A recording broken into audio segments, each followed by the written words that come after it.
What's up mga kalahi? Subukan nga natin itong Misidap Singaporean Laksa Spicy. Ito naman yung mga kasama sa noodle, mga ilang powder at saka yung chili oil nya.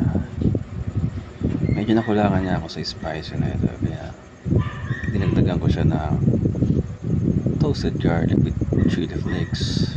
Nagawa ko, syempre sinamahan ko pa siya ng chili garlic. Nagawa ko rin. Maya paguluin natin itong mga to.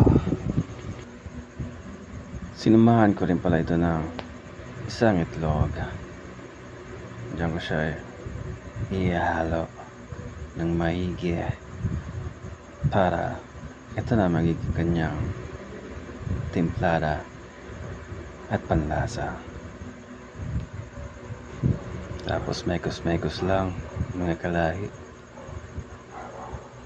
Tapos nyan, bubulo natin to ng burger patty na gawa rin natin.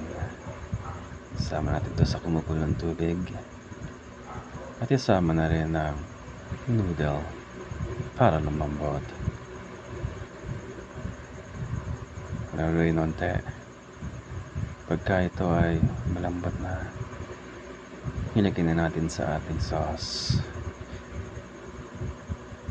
Halo-halo onte para maluto ang itlog. Nang sa ganon, malampakan na. At ito na nga,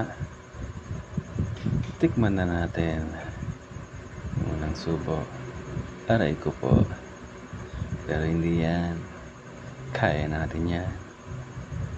Tapang tayo